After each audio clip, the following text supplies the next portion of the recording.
इस्लाम में कि तुम मुसलमान हो गए, तुमने कलमा पढ़ लिया। इतना सुना तो हजरत बिलाल हबशी ने बताया, आप फरमाने लगे, लोगों मुझे अपनी जिंदगी की एक रात याद है, उस रात ने मेरी जिंदगी को बदल दिया, उस एक रात ने मेरी जिंदगी के मामलात को बदल डाला। फरमाने लगे, एक रात मेरी जिंदगी की, मैं बीमार था, बुखार था, बुखार से जिस्म गर्म था, झुलस रहा था, बुखार के आलम में मैं लेटा हुआ था बिस्तर पर, होशो हवास दुरुस्त नहीं थे।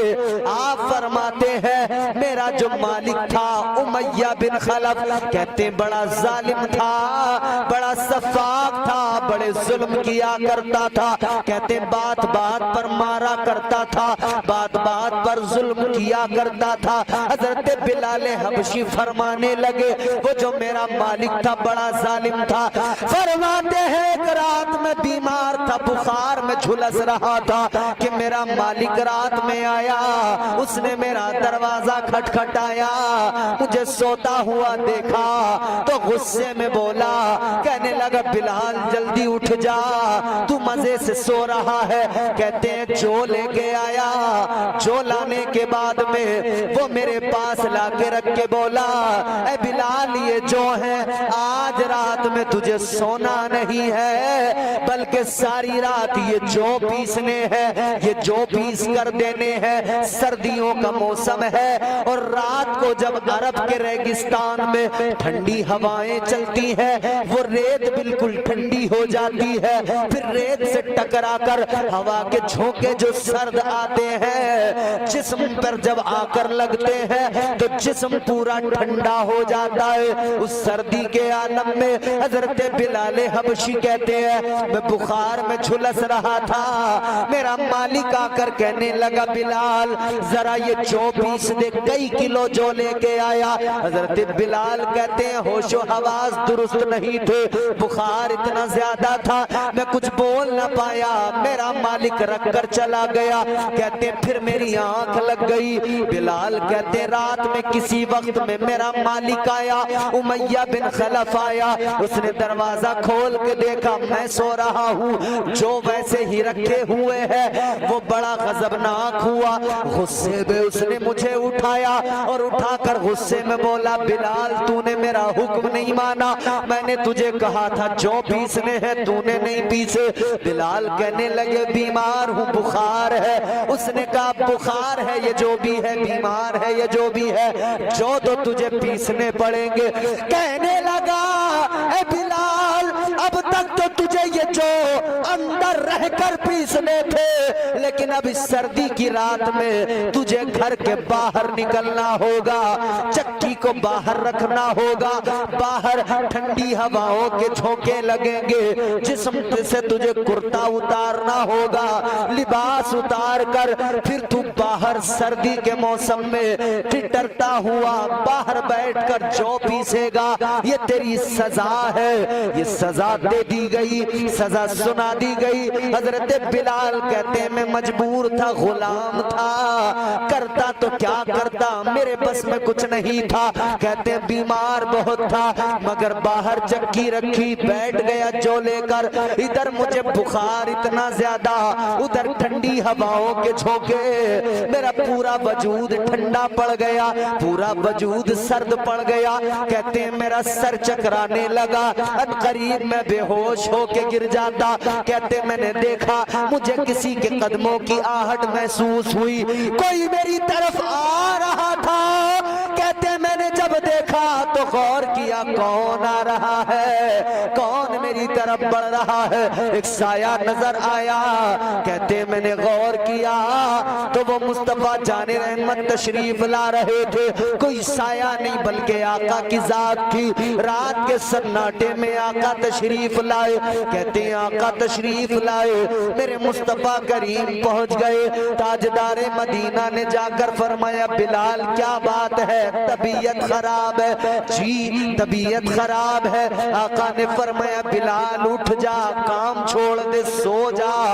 इतना सुना है तो बिलाल कहने लगे अगर मैं काम छोड़ दिया, अगर मैंने जो नहीं पीसे, अगर मैं सो गया, मेरा मालिक उमैया बड़ी सजाएं देगा, बड़ा मारेगा, पीटेगा, बहुत दर्दनाक अजियतें देगा। इतना सुना तो मेरे आका ने फरमाया, ऐ बिलाल तेरी तबीयत खराब है, मैं गरीबों का गमखार हूँ, आज की रात तेरा काम भी होगा, तू भी आराम करेगा। फरमाया बिलाल तू बिस्तर पे जाके सो जा, रब का महबूब तेरी चक्की को चलाएगा। हुजूर ने फरमाया काम मैं करूंगा, तू आराम। हजरत बिलाल कहते हैं हुजूर ने मुझे बिस्तर पे लेटा दिया, हुजूर ने मुझे बिस्तर पे लिटा दिया और चक्की चलाने बैठ गए। कहते हैं मुझे अभी तक नींद नहीं आई थी, मैं देख रहा था रहमत वाले आका रहमत वाले हाथों से चक्की को चला रहे थे। ताजदारे मदीना चक्की को चला रहे थे, मैं देख रहा था। सारी रात आका चक्की चलाते रहे, जौ पीसते रहे, बिलाल सोते रहे। जब फज्र का वक्त हुआ, जब सहर का वक्त हुआ, ताजदारे मदीना ने आका कायनात ने वो सारा काम मुकम्मल कर लिया, जो का आटा समेटा, बिलाल के हवाले किया। फरमाया ले बिलाल तेरा सारा काम हो गया है, अब तू आराम कर, तेरा कोई भी तुझ पर तेरा मालिक अजियत नहीं करेगा, तुझे सजा नहीं देगा, तुझे नहीं मारेगा। हजरत बिलाल हबशी रज़ी अल्लाह ताला अन्हु फरमाते हैं वो रात मेरी जिंदगी में ऐसी आई जिसने मेरी जिंदगी को बदल डाला, जिसने मेरे हालात को बदल डाला।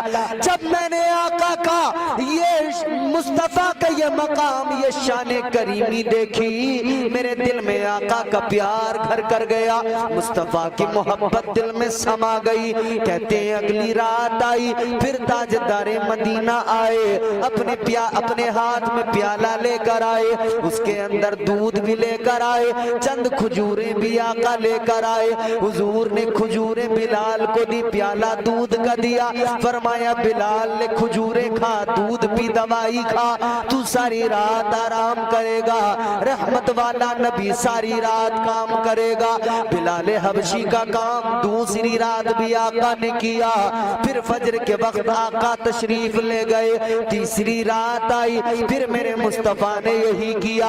इतना देखा, तीसरी रात जब आका जाने लगे तो बिलाल आका के कदमों को पकड़कर लिपट गए, कहने लगे या रसूल अल्लाह, ए ताजदारे मदीना, आपका किरदार बड़ा आला, आपकी गुफ्तार बड़ी आला, आपका मेयार बड़ा आला। ए ताजदारे मदीना, अब मुझे तन्हा छोड़कर न जाओ, मेरा दिल आपका दीवाना हो गया है, आका मैं आपका गुलाम हो गया हूँ। या रसूल अल्लाह, जिस्म भले ही उमैया का गुलाम रहेगा, लेकिन बिलाल का दिल तो आमिना के लाल का गुलाम हो गया है। हजरत बिलाल कहते हैं वो आका की शान करीमी थी जिसने मेरी जिंदगी को बदल डाला, जिसने मेरी जिंदगी में इनकलाब पैदा कर दिया, जिसने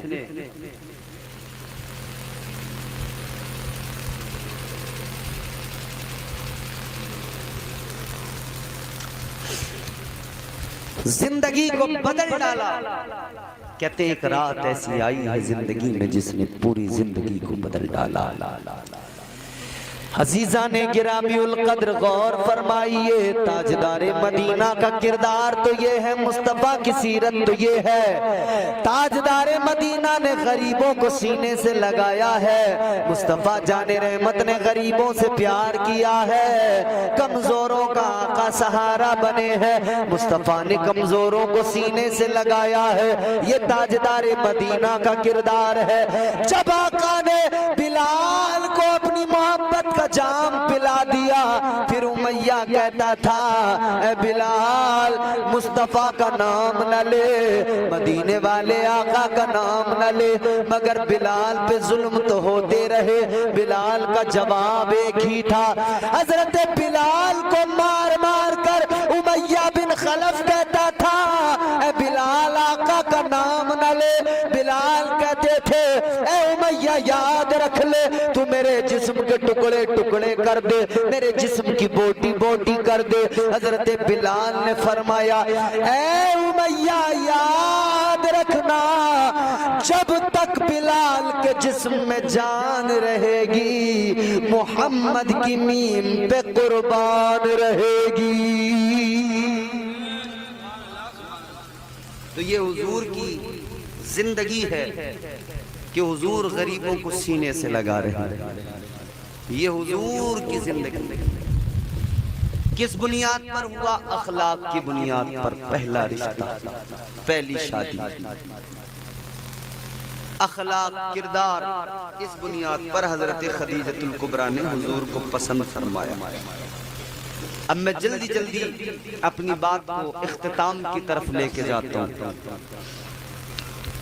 अब हमारे यहाँ जो रिश्ते देखे जाते हैं जनाबे वाला, क्या देखा जाता है? मालदार है कि नहीं, चूहा अपनी घात में, बिल्ली अपनी घात में। लड़के वाला भी देख रहा है कोई मोटी पार्टी मिल जाए, और लड़की वाले भी देख रहे हैं कि कोई मोटा चूहा फंस जाए। तो चूहा अपनी घात में, बिल्ली। अच्छा, ये लड़की वाले रोते हैं कब?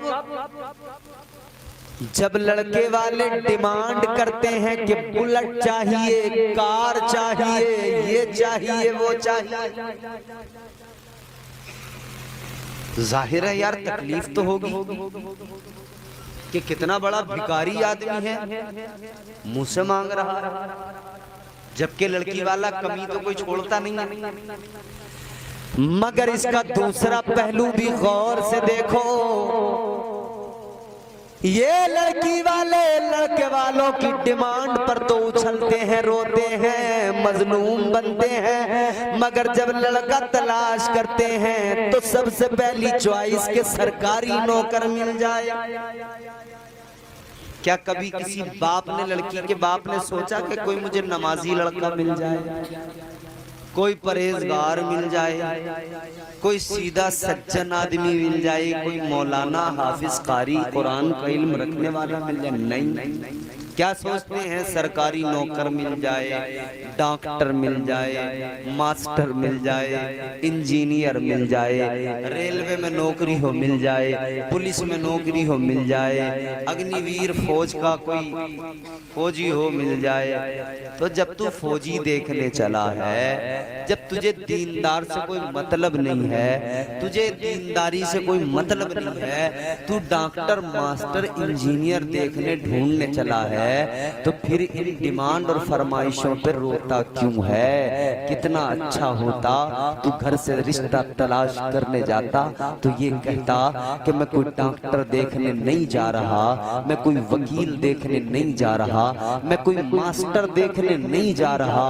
तू कहता हुआ जाता मुझे सरकारी नौकर मिले ना मिले, मगर मुझे मुस्तफा करीम का कोई नौकर मिल जाए, मुझे ताजदारे मदीना का कोई गुलाम मिल जाए, मुझे कोई नमाजी परहेजगार मिल जाए। खुदा की कसम वो नमाजी न तुझसे मोटरसाइकिल मांगता, न वो तुझसे कोई कार मांगता, न वो तुझसे कोई मुतालबा करता, मगर क्या करे, उस नमाजी के पास बड़ा मकान नहीं था, उस नमाजी के पास में जमीन नहीं थी, थी, तूने उसको ठुकरा दिया।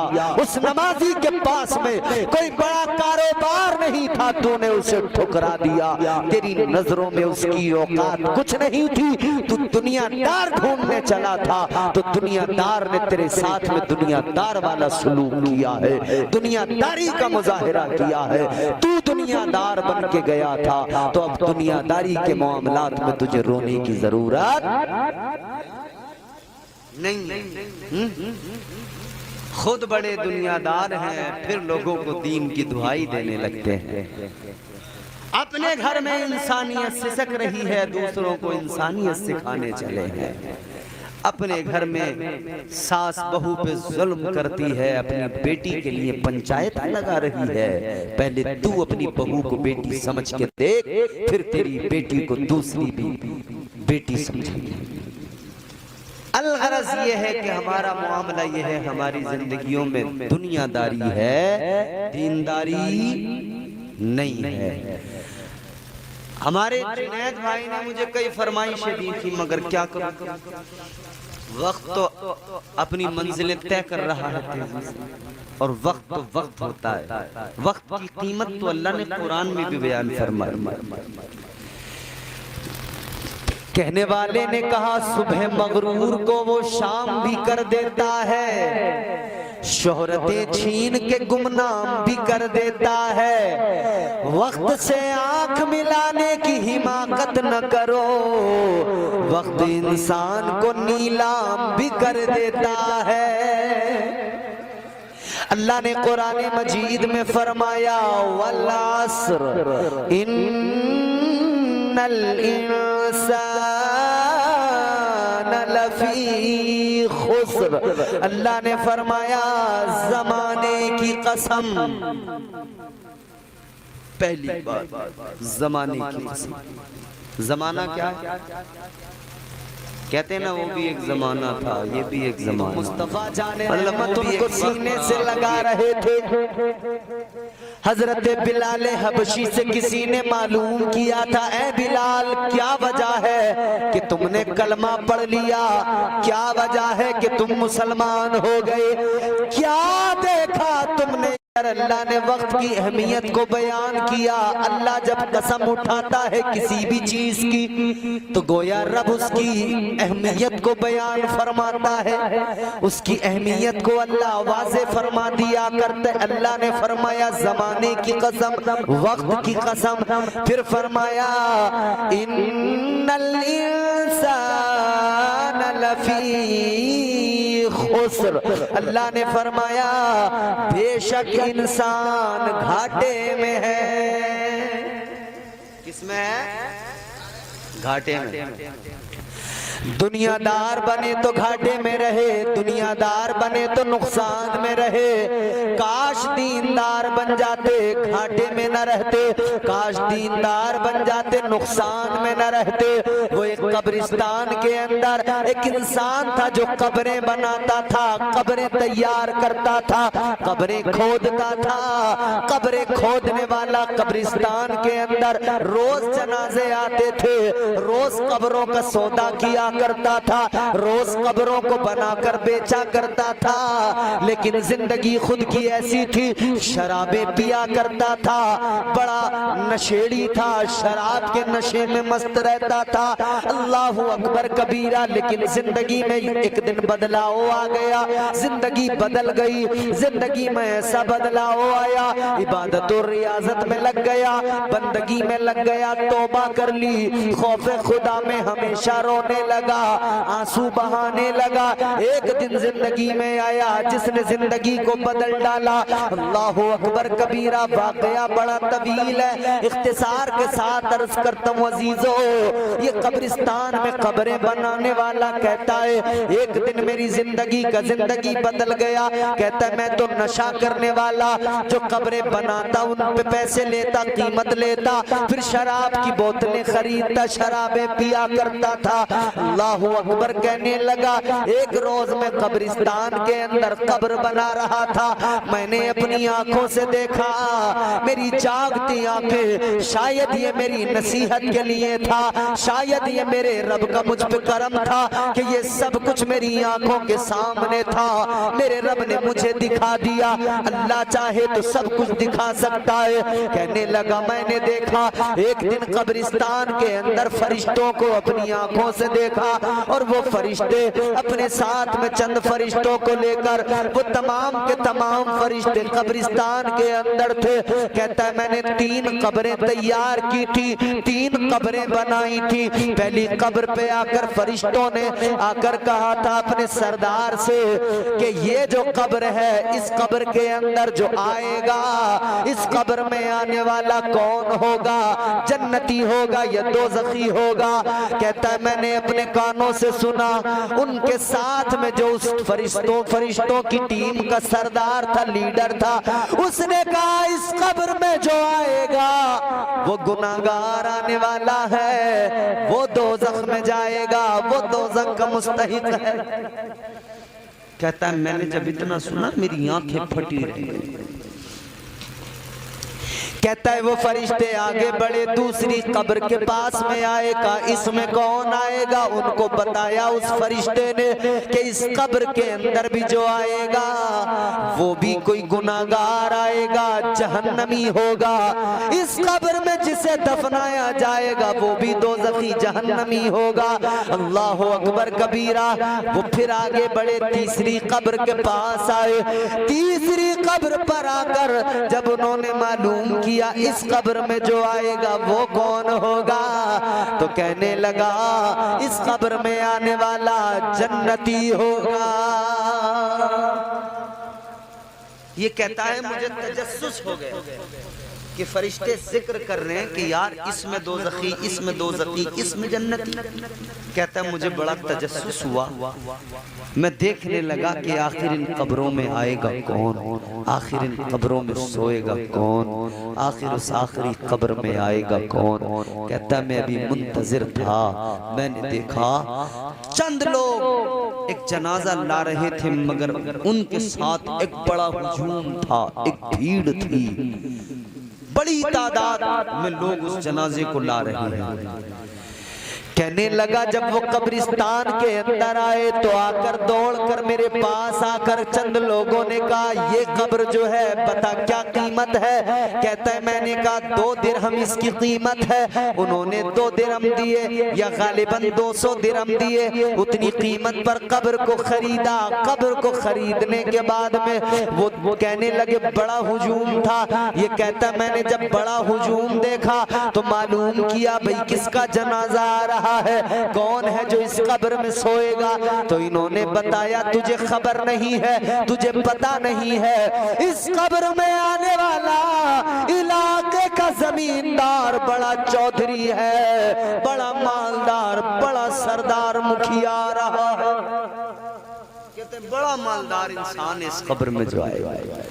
कहते मेरी आंखों में, वो कहता है मेरी आंखों में आंसू आ गए कि हाय ये वो बदनसीब है कि जिसकी मोहब्बत में ये दुनिया के लोग तो जमा हुए हैं फकत इसलिए कि इसके पास मालो दौलत है, मगर ये नहीं जानते कि ये इस कब्र में दफनाया जा रहा है, जिस कब्र के लिए फरिश्तों ने कहा है कि इस कब्र में जो आएगा वो दोज़खी होगा, जहन्नमी होगा। वो बड़ा हुजूम तो आया था, मगर वो अमीर, वो मालदार, वो बस्ती का चौधरी, वो ऐसा चौधरी था कि जो हराम खाया करता था, लोगों की माल मारता था, गरीबों की जमीनें हड़प करता था। This is a story of 2 teachers in love. Sanjay wanted to give Meera a special proposal. लोग तो उसकी दौलत को देखकर मायूब हो जाते थे, उसकी दौलत को देखकर उसकी तरफ तवज्जो किया करते थे, उसकी तरफ रग़बत भी किया करते थे। उसके घर वालों को खुश करने के लिए उसके जनाजे में बड़ा हुजूम था लोगों का, लेकिन कब्र में लाकर दफना दिया गया। कहते फिर कुछ लोगों का हुजूम आया, फिर एक जनाजा आया, फिर वो दूसरी कब्र के लिए एक मुर्दा आया, मुझसे कब्र खरीदी।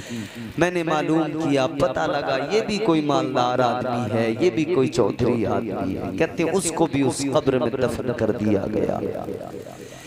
कहने लगा एक तीसरी आखिरी कब्र बची। मैंने देखा कुछ लोग 4-5 लोग आए, एक जनाजा लेकर आए, उनके साथ में कोई भीड़ नहीं है, कोई लोग नहीं है। आकर कहने लगे ये कब्र जो है, इस कब्र की कीमत क्या है? मैंने कीमत बताई। कहने लगे उन्होंने कीमत दी और कीमत देकर उसकी नमाज़े जनाजा पढ़कर उसको उस कब्र में दफनाया। कहता है मैं भी साथ उनके नमाज़े जनाजा में शरीक हुआ, इसलिए कि मैं जानता था ये तीसरी कब्र का मुर्दा है जिसके लिए फरिश्तों ने कहा था जन्नती होगा। तो मैंने नमाज़े जनाजा पढ़ी। चलो जन्नती की नमाज़े जनाजा पढ़ लो, शायद अल्लाह हम पर भी करम फरमा दे, शायद अल्लाह हमारे भी गुनाहों को मुआफ फरमा दे। तीसरी कब्र में उतार दिया गया, दफन कर दिया गया। अब ये लोग जाने लगे तो इसने उन जाने वालों से पूछा, ए जाने वालों ये बताओ ये जिसको तुम लाए हो कौन था? क्या ये तुम्हारा रिश्तेदार था? क्या ये तुम्हारा कोई अजीज था? क्या ये तुम्हारे महल्ले का आदमी था? क्या ये तुम्हारा पड़ोसी था? कौन था? कहने लगे सुनो, ना हमारा पड़ोसी था, ना हमारे महल्ले का था, ना हमारा रिश्तेदार था, ना हमारे कोई ताल्लुक में था। का फिर कौन था जिसको तुम उठा कर लाए, जिसको तुमने नमाज़े जनाजा पढ़ के दफनाया है? कहने लगे यार ये एक मुसाफिर था, ये सफर में निकला हुआ था, इसने हमारी बस्ती में कयाम किया था, हमने देखा था, हमने सुबह को गुजरते देखा, तब भी इसको नमाज पढ़ते देखा, कुरान पढ़ते देखा, अपनी कयाम गाह के अंदर ये कुरान की तिलावत करता था, ये नमाजों में सजदों में सर रख कर अल्लाह को याद किया करता था, ये अपने मौला को मनाने में लगा रहता था, ये रब को राजी करने में लगा रहता था। कहते